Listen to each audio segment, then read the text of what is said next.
My wife stopped shaving her most intimate areas, quit bathing regularly, and deliberately made herself as unappealing as possible, all to avoid being intimate with me. Let me tell you how I discovered this calculated betrayal and what I did about it. It started 3 months ago when I noticed she was spending less time in the bathroom. At first, I thought nothing of it. People go through phases, right? But then weeks passed, and the changes became impossible to ignore. The woman who used to take hour-long baths now barely spent 10 minutes getting ready. Her once soft skin felt rough. Her hair looked greasy, and there was this smell. Not just body odor, but something deeper. The smell of someone who had given up. I tried to be understanding. Maybe she was depressed. Maybe work was stressing her out. I even suggested we take a weekend trip to reconnect. Her response? A quick dismissal and an excuse about being too tired. This became her standard reply to everything. Too tired for dinner out. Too tired for movies. Too tired for any physical contact whatsoever. But here's what really caught my attention. She wasn't too tired for her phone. She wasn't too tired to laugh at videos until midnight. She wasn't too tired to stay up chatting with friends. She was only too tired for me. The breaking point came on a Wednesday evening. I walked into our bedroom and found her reading in bed, wearing the same clothes she'd worn for 3 days straight. Her legs were covered in thick, dark hair. Her underarms were the same. When I leaned in to kiss her goodnight, the smell hit me like a wall. It wasn't just that she hadn't showered. It was like she was actively trying to repel me. That night, I lay awake thinking about the woman I married.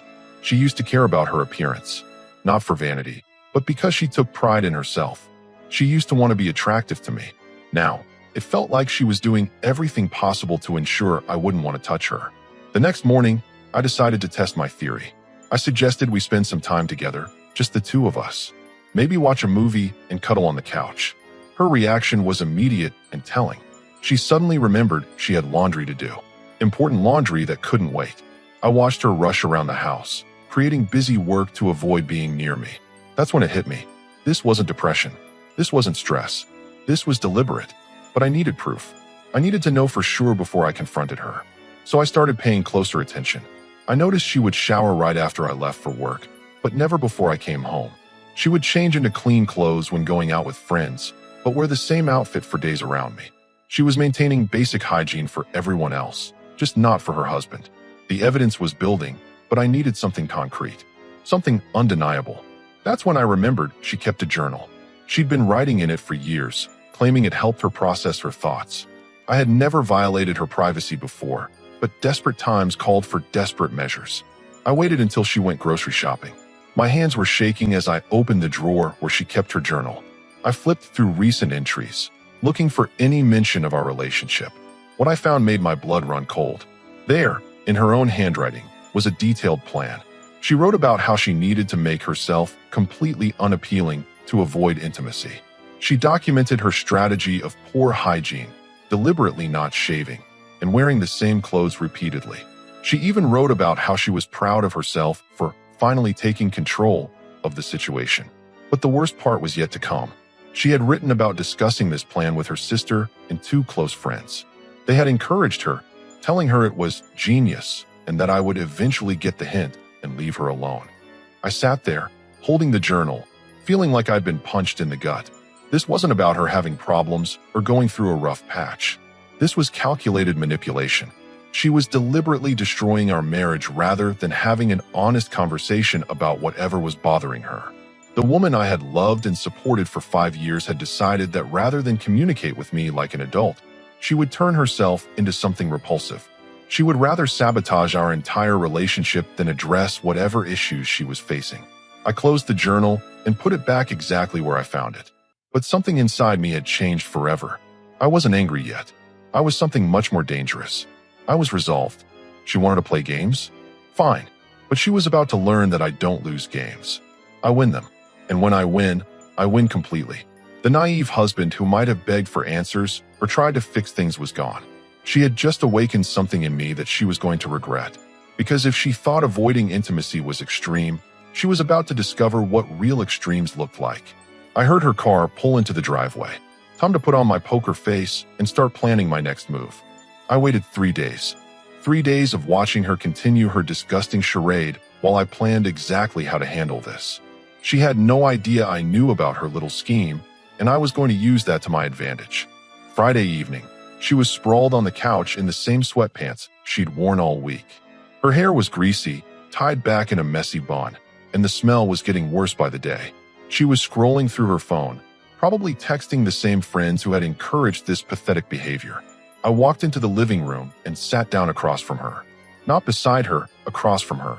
I needed to see her face for what was coming next. "We need to talk," I said, keeping my voice calm and steady. She didn't even look up from her phone. "About what?" "About your little hygiene strike." That got her attention. Her head snapped up, and I saw a flicker of panic in her eyes before she tried to play dumb. "What are you talking about?" I leaned forward, maintaining eye contact. "I'm talking about your deliberate decision to make yourself as disgusting as possible to avoid being intimate with me." Her mouth opened slightly, but no words came out. She was calculating, trying to figure out how much I knew and how to respond. "I don't know what you mean," she finally said, but her voice was shaky. I reached into my pocket and pulled out my phone. I had photographed the relevant pages from her journal. "Really?" "Because according to your own words, you're quite proud of your genius plan to become completely unappealing." Her face went white. She knew she was caught, but she was going to try to fight her way out of it anyway. "You went through my journal? That's a violation of my privacy." I almost laughed. "Your privacy? You've been psychologically manipulating me for months, but I'm the one who crossed the line." She stood up, trying to gain some kind of advantage. "I didn't manipulate anyone. I needed space." "Space?" I remained seated, completely calm. "You needed space, so you decided to stop bathing and turn yourself into something repulsive? That's your idea of mature communication?" She started pacing, running her hands through her greasy hair. "You don't understand." I was overwhelmed. "I didn't know how to tell you." "Tell me what?" That I needed a break from all of that." I stood up now, but slowly, deliberately. "All of what?" "Being married? Being in a relationship? Being an adult? Being expected to be available whenever you wanted," she snapped, and there it was. The real issue was finally coming out. "Available?" I kept my voice level. "I'm your husband. We haven't been intimate in 2 months. I wasn't demanding anything. I was simply existing in the same house as you." She crossed her arms defensively. "You were always hovering, always expecting something. I was existing. I was trying to be affectionate with my wife. But instead of having a conversation about your feelings, you decided to turn yourself into something I wouldn't want to touch. That's not just immature. That's cruel. I wasn't trying to be cruel." "Bull. You wrote in your journal about how proud you were of your plan. You discussed it with your sister and friends. They congratulated you on your genius strategy. You all sat around laughing about how you were going to repel your own husband." She was crying now, but I felt nothing. These weren't tears of remorse. These were tears of someone who got caught. "It wasn't like that," she whispered. "Then what was it like? Explain to me how deliberately making yourself disgusting to avoid your husband is anything other than manipulative and cruel." She wiped her nose with the back of her hand. I needed you to back off without having to hurt your feelings. So instead, you decided to hurt me in a much worse way.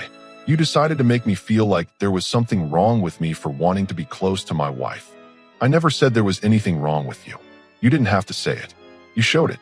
Every time you pulled away, every time you made an excuse, every time you made sure you were as unappealing as possible, you were telling me I was disgusting for wanting you. She was sobbing now, but I wasn't done. "Here's what's going to happen," I said, my voice completely steady. "You're going to get professional help. Not couples therapy, individual therapy. You're going to figure out why you thought this was acceptable behavior. You're going to start acting like an adult and communicating like one. And if I don't," I looked at her for a long moment, "then you'll discover that I can be just as creative with my solutions as you were with your problems." What does that mean? It means you're not the only one who can make extreme choices. The difference is, when I make them, they're permanent. She stared at me, probably seeing something in my face that she'd never seen before. The man who used to beg for her attention was gone. The man who used to try to fix things was gone. Standing in front of her now was someone who had run out of patience and was done playing games. "I want to work this out," she said quietly. "Then prove it. Make an appointment with a therapist by Monday. Start acting like the woman I married, not this pathetic creature you've turned yourself into. And understand that this conversation is your only warning." "Or what?" I walked toward the door, then turned back. "Where you'll find out what happens when someone who actually knows how to plan decides he's had enough." I left her standing there, crying in the middle of our living room. But for the first time in months, I felt like myself again.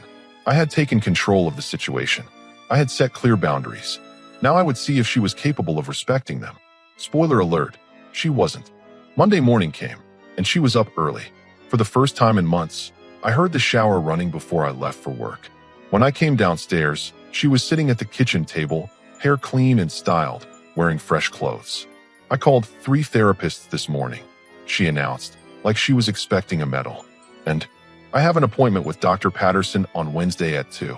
I poured my coffee and studied her face. Something was off. She looked too pleased with herself, like she'd just solved a complex puzzle rather than taken the first step toward fixing the mess she'd created. Good, I said simply. Over the next few days, she kept up the act. She showered regularly, changed clothes daily, and even made an effort to shave her legs. But I could tell it was surface level. She was going through the motions without addressing the underlying problem. Wednesday evening, I asked about the therapy appointment. It went well, she said, not looking up from her phone. Dr. Patterson is really nice. She understands what I've been going through. What did she say about your strategy? She said it's normal for people to need space in relationships. She thinks we might benefit from some boundaries. I nearly choked on my drink. Boundaries? You think the problem is that we need more boundaries? Well, yeah. I was feeling overwhelmed by your expectations. This was getting ridiculous. My expectations of basic hygiene and adult communication, your expectations of constant availability. I set down my glass and looked at her directly. What exactly did you tell this therapist? I told her the truth, that I was feeling pressured and needed some space, so I withdrew a little. Withdrew a little? I couldn't believe what I was hearing. You stopped bathing. You deliberately made yourself disgusting. You wrote in your journal about how proud you were of your manipulation tactics. That's not withdrawing a little. She shifted uncomfortably. I might have downplayed some of the details. You lied to your therapist. I didn't lie. I just focused on the important parts. I realized what was happening. She wasn't getting help. She was shopping for validation. She had found a therapist who would tell her what she wanted to hear, and she was going to milk that for all it was worth. Thursday morning, I decided to test my theory. I suggested we go out for dinner that weekend, just the 2 of us. Her response was immediate. I don't think that's a good idea. Dr. Patterson said I should take things slow and not put pressure on myself. Pressure? I'm talking about dinner, not a marriage proposal. But it might lead to expectations. There it was. She was using therapy as a shield to continue avoiding any real intimacy or connection.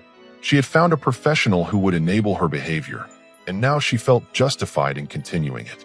I started paying closer attention to her routine. She would shower and get dressed up when going out with friends. She would spend an hour getting ready for work.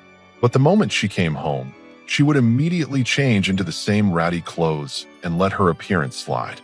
Friday evening, I walked into the bedroom and found her in her old uniform, stained sweatpants, greasy hair, and that familiar smell starting to return. I thought we were past this, I said. Dr. Patterson says I shouldn't feel obligated to maintain unrealistic beauty standards in my own home.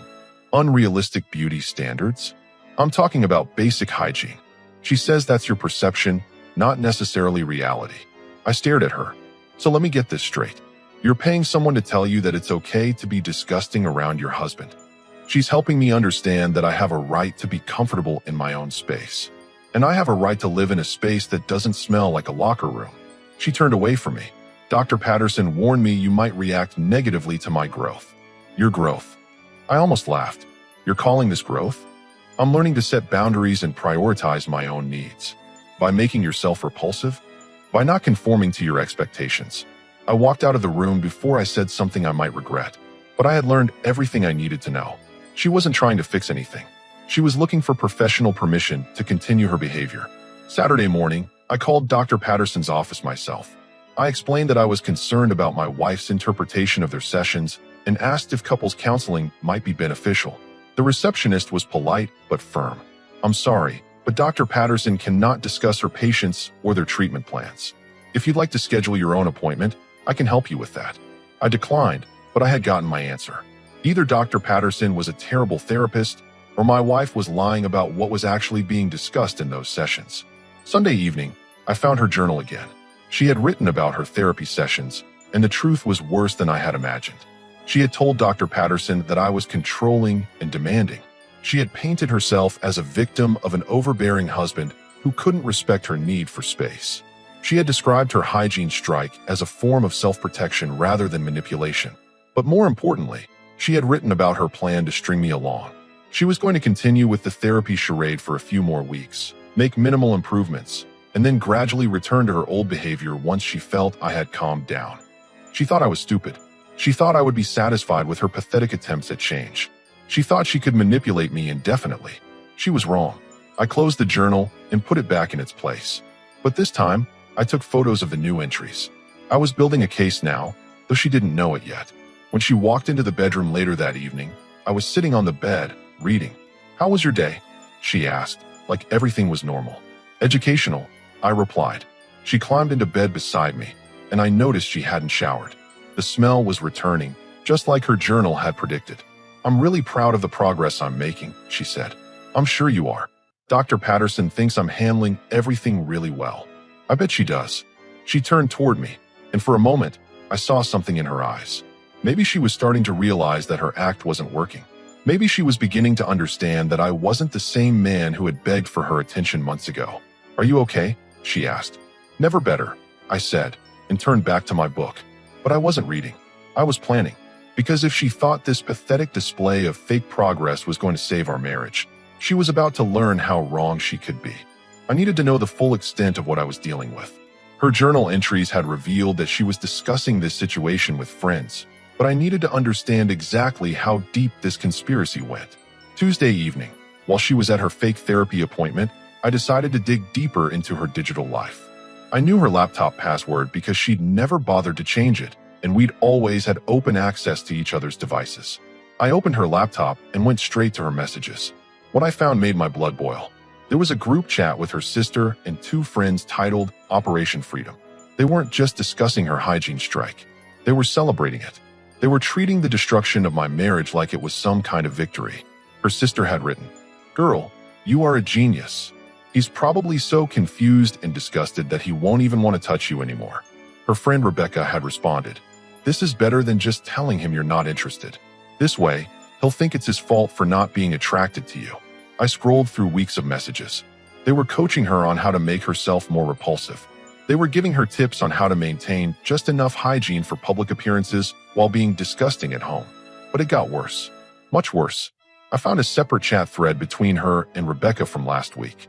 Rebecca had written, "How long do you think you can keep this up? What if he doesn't get tired of trying?" Her response made me sick. If he doesn't back off soon, I might have to consider other options. I've been talking to this guy from work, and he's been really understanding about everything I'm going through. Another guy. She was talking to another guy about our marital problems while deliberately sabotaging our relationship. I screenshotted everything, then opened her social media accounts. She had been posting cryptic messages about needing space in relationships and learning to prioritize self-care. Her friends were responding with supportive comments about how proud they were of her for standing up for herself. But the most damning evidence was in her private messages with this coworker. His name was David, and they had been chatting for weeks. He was playing the role of the understanding friend, telling her how neglected she seemed and how she deserved better. She was eating it up. She was telling him things about our marriage that she had never told me. She was sharing intimate details about our relationship and painting me as some kind of demanding monster. The most recent message from him was from yesterday. "You know, if you ever need someone to talk to who actually understands what you're going through, I'm always here. You deserve to be appreciated." Her response, "Thank you.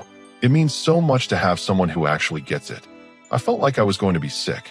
Not only was she destroying our marriage, but she was already lining up her next victim. She was using this David guy as her emotional backup plan while continuing to live in my house.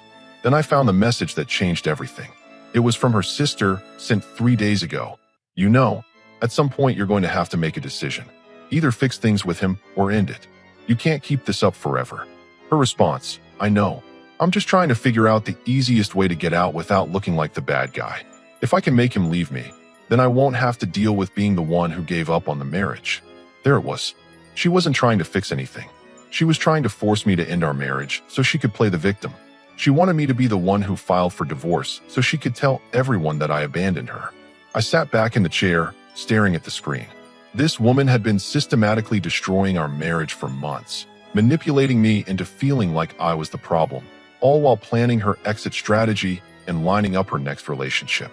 I printed out the most damning messages and saved everything to a flash drive. Then I did something I had never done before in our entire relationship. I went through her phone. She had been more careful with her phone messages, but I found enough to confirm what I already knew.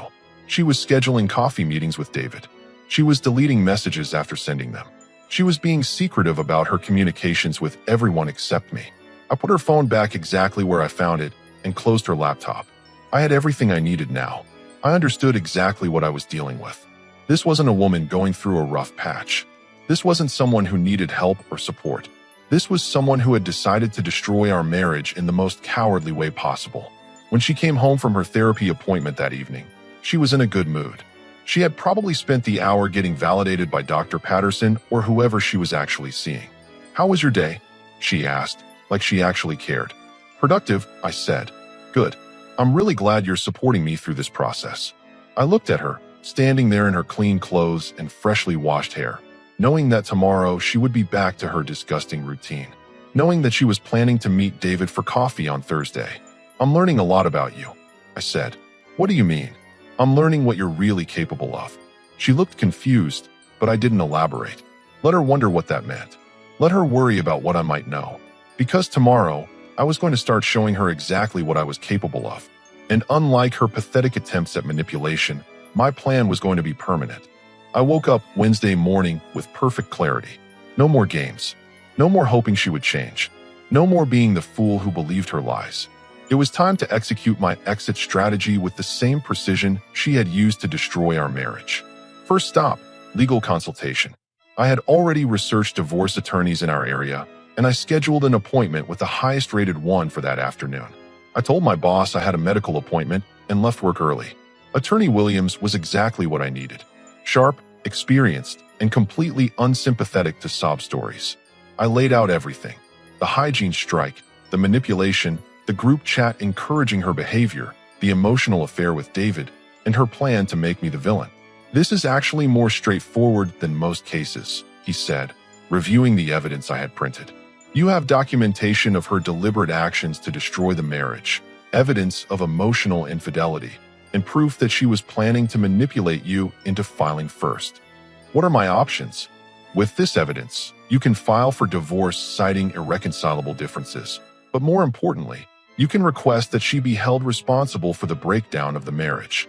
These messages show premeditation and emotional cruelty. I signed the retainer agreement and gave him permission to begin preparing the paperwork. He assured me everything would be ready within a week. Next, I went to the bank. We had joint accounts, but I needed to protect myself financially. I opened a new account in my name only and transferred exactly half of our savings. I documented everything, took screenshots of account balances, and made sure I had records of every transaction. I also started documenting her daily routine. I took photos of her deliberately disgusting appearance, recorded the dates and times she neglected basic hygiene, and kept a detailed log of her behavior.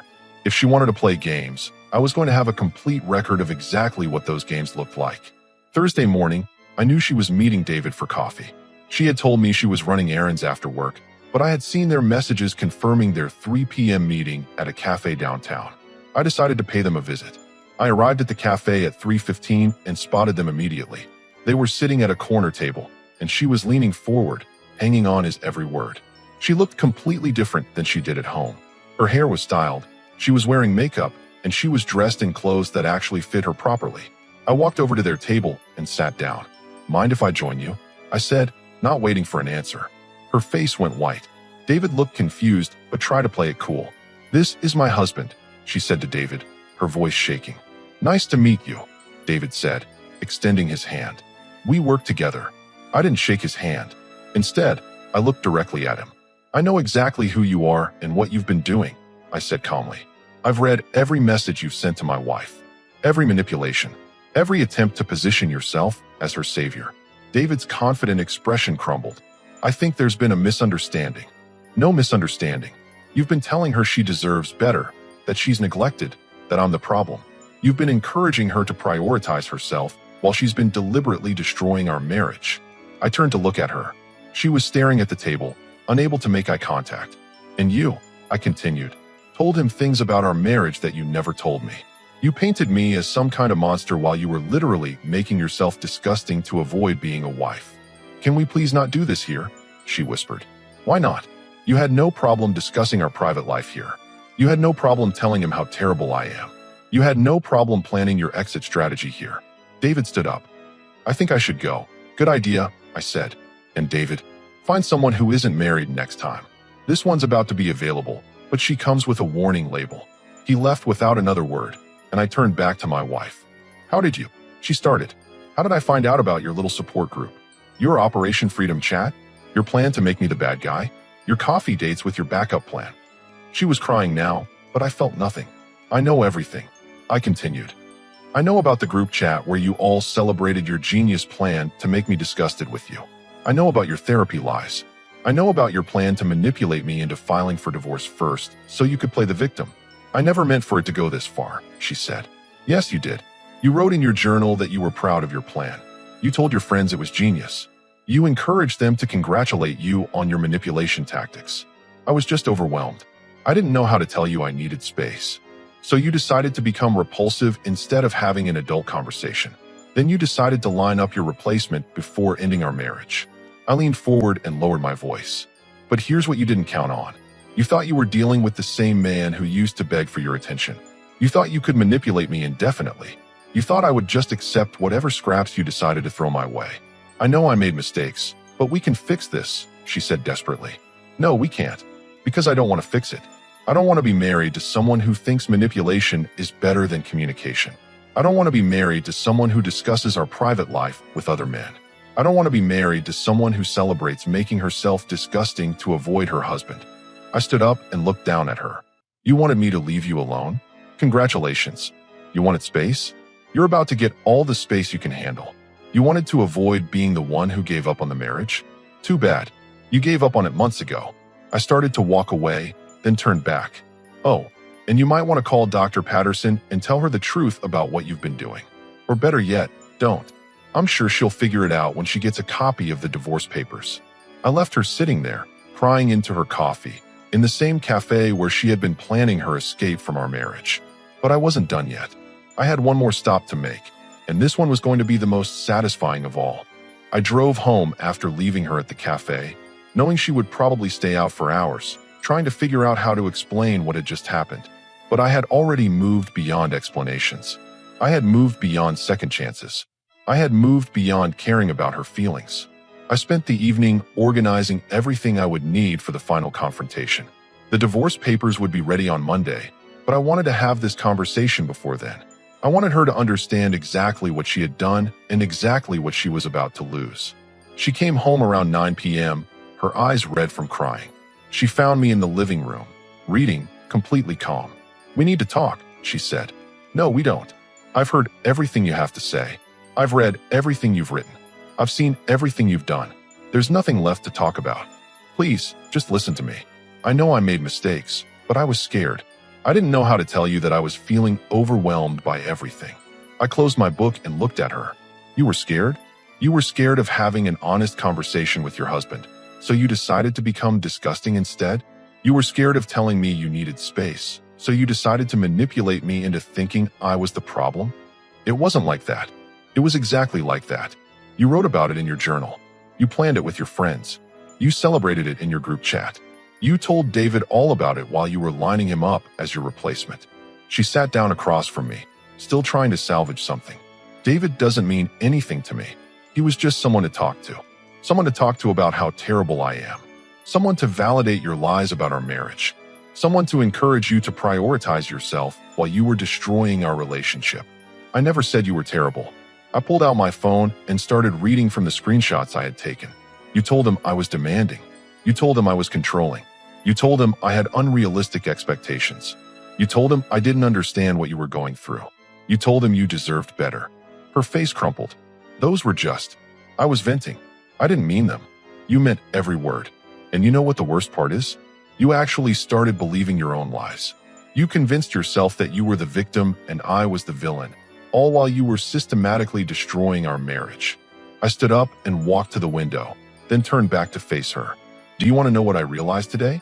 I realized that I don't actually want to save this marriage.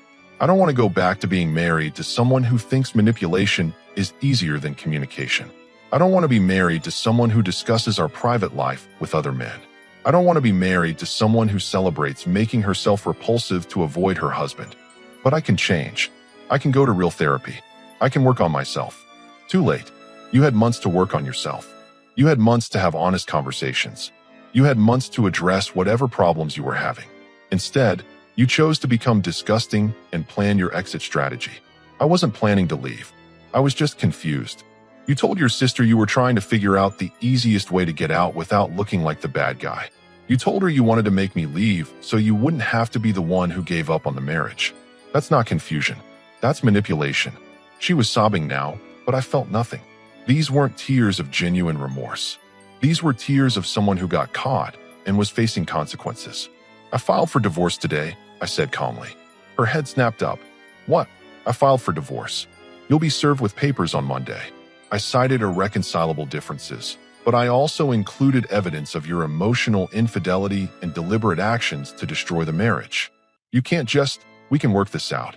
No, we can't, because I don't want to work it out. I don't want to be married to you anymore. I don't want to wake up next to someone who thinks I'm the enemy. I don't want to share a life with someone who celebrates making herself disgusting to avoid me. I walked over to where she was sitting. You wanted to avoid intimacy? Congratulations. You'll never have to worry about that again.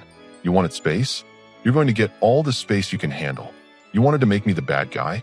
Too bad. You're the one who destroyed this marriage, and now everyone is going to know it. What do you mean everyone is going to know it? I mean your family is going to know what you did. Your friends are going to know what you did. Your coworkers are going to know what you did.